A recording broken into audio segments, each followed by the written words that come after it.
Okay, welcome to the deep dive. We're jumping into some source material you sent our way, exploring a term that's really sparking a lot of conversation lately. California sober. Yeah. Right at the top, this material kind of defines it for us. Basically, abstaining from hard drugs and alcohol, Right. but continuing to use marijuana or maybe psychedelics? And you see immediately how that clashes, right? It pushes right up against the Right. traditional idea of sobriety. Totally. I mean, for decades, especially if you look at programs like AA or NA, sobriety has meant total abstinence, period. Yeah. No mind-altering substances. Mhm. And California Sober comes along and adds this layer. It really challenges that long-held standard. Absolutely. So for this deep dive, our goal is to really, get into what California Sober is all about. We want to understand where it came from, what the science is saying.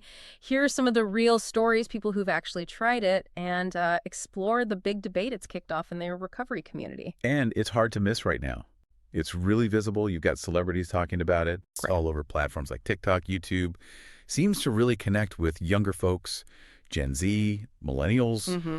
people maybe looking for something beyond that very black and white addict or sober choice. Okay, so let's unpack that.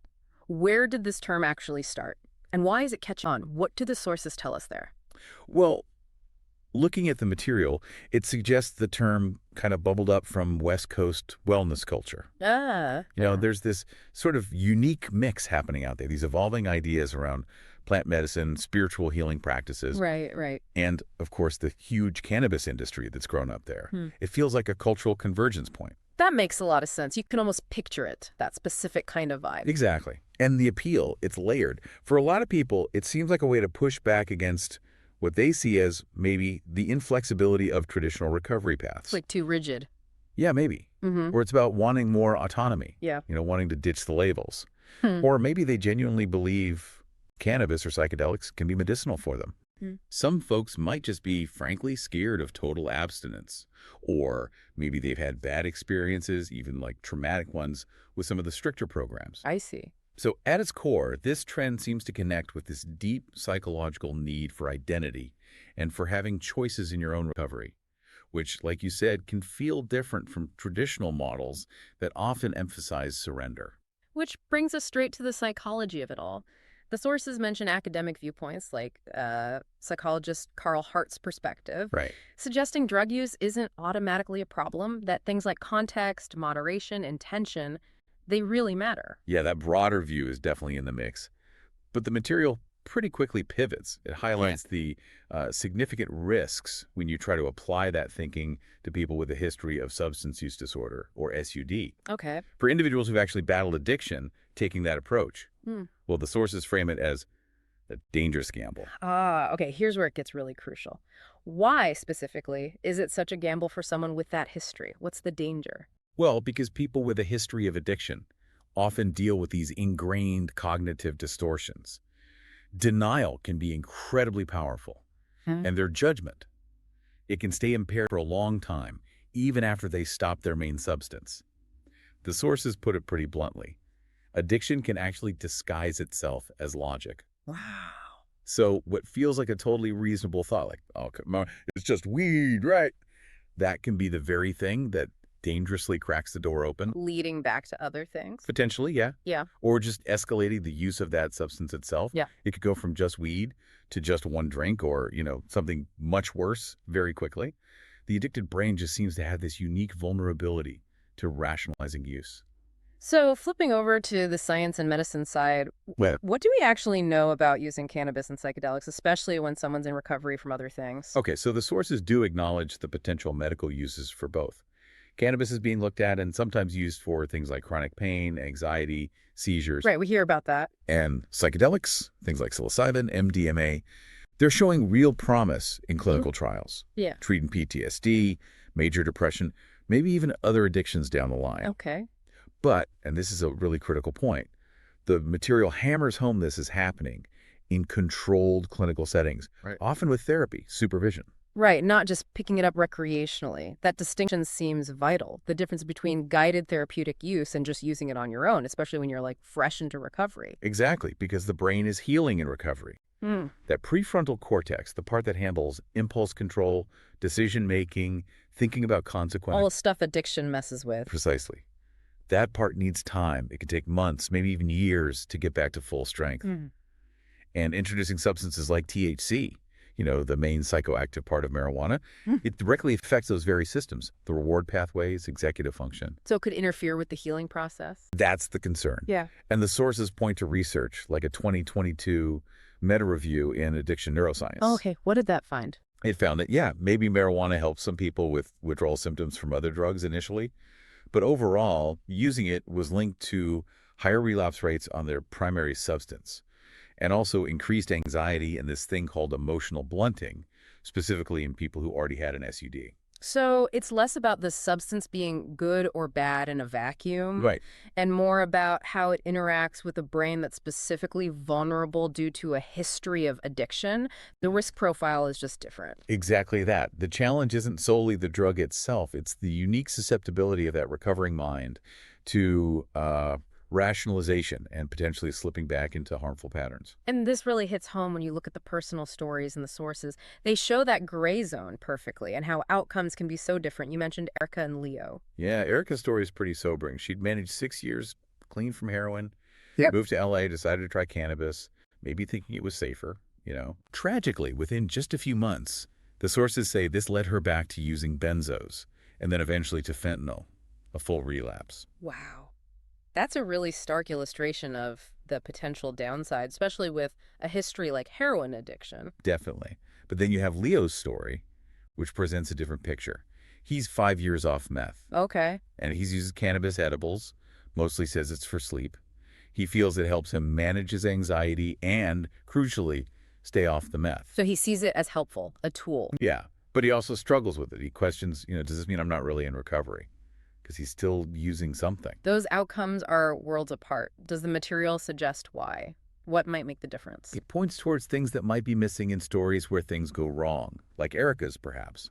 Things like strong structure, maybe sponsorship in a program, consistent accountability. Uh-huh. The kinds of things often built into more traditional recovery approaches. Exactly those components. They seem potentially crucial, especially early on. And these conflicting stories and viewpoints have clearly set off a pretty big debate in the wider recovery world. Oh, yeah. Divided and defensive. That's how the sources describe the reaction. You've got one side, the sort of traditional 12-step perspective, Right. which is generally very firm. Mm-hmm. Sobriety means total abstinence. Full stop. No ambiguity. None. From that view, if you're using any mind-altering substance, you're just not considered clean or sober in that framework. Okay. And the other side? Then you have, maybe more in modern or online recovery spaces, a bit more flexibility. Some might see California sober as a form of harm reduction. Like a stepping stone. Potentially, yeah. Like a harm reduction bridge is a phrase used. Yeah. Helping someone move away from, say, fentanyl or meth, even if they're not totally abstinent yet. It's seen as progress. So the traditional folks might be saying, look, we've seen too many people try to moderate and it ends badly. Exactly. Their argument often comes from experience. We've seen people die chasing this illusion of controlled use. While the harm reduction side might counter, but if we insist on total abstinence only, we might push people away who could at least benefit from some help from getting off the really deadly stuff. That's the core tension. It sounds like there's really no easy answer that satisfies everyone. Doesn't seem like it. No. And the material acknowledges that complexity. It says, maybe both views have some truth. Maybe neither fits perfectly for everyone. But it really highlights something critical. How we define these words, sobriety, recovery, Yeah. it matters hugely. It affects who feels like they belong, who gets support, who feels shut out. And this whole trend, it hasn't just stayed in niche recovery circles, has it? It's gotten huge exposure, partly through social media, influencers. Oh, absolutely. Yeah. Social media gives it massive visibility, which can be good in some ways, raising awareness. But There's always a but. there's always a but. It can also really flatten the nuance, Oh. and spread misinformation. You see these posts like, sober, but I still microdose. Or people celebrating cannabis use while calling themselves sober. Which must be incredibly confusing for someone just starting out. Hugely confusing. Yeah. Especially if you're vulnerable, maybe desperate for clear answers. Mm-hmm. That kind of content can be really problematic. Yeah, it feels like the clarity that recovery often demands can get lost in the noise, maybe the performance of it online, or just clickbait headlines. It really can. And as the sources point out, The loudest voices on social media aren't always the most qualified or the best informed. Right. California Sober definitely slots into this bigger cultural thing happening, this move towards personalized wellness, Right. getting away from rigid black and white thinking in lots of areas. Which isn't necessarily bad in itself. Not always, no. Mm. But the material warns that this shift has real consequences when vulnerable people, specifically people with a proven history of addiction, start adopting philosophies that might downplay the very real dangers and risks for them. Okay, let's try and synthesize this. Pulling together the main takeaways from the source's conclusion. Where does this leave us on California Sober? Is it good, bad, something else? Well, the material concludes it's not really simple. It's not inherently evil, not just a lie across the board. Okay. For some people, in the right circumstances, maybe with the right support, it could possibly act as a stepping stone towards better health, maybe eventually full recovery. Oh. But for many others, and this seems especially true for those with severe addiction histories trying to took, it might just be, tragically, relapse dressed up in a trendier outfit. So the main danger the sources point to is presenting it as if it's an equally safe or valid path for everyone, especially people who've already been devastated by addiction. Exactly. That seems to be the core warning. While yes, cannabis and psychedelics might have a future role in proper addiction therapy. In controlled settings. Right, in controlled settings. But just applying the label sober or in recovery while still using mind-altering substances recreationally. According to this material, that risks watering down the meaning of recovery. Making it less about transformation. Yeah.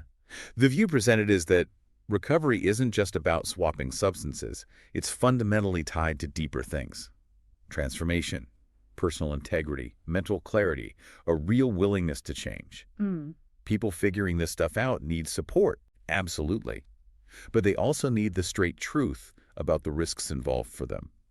Ultimately, the sources argue that real recovery demands more than just reducing harm. It requires that fundamental transformation of self and lifestyle. Wow. Okay.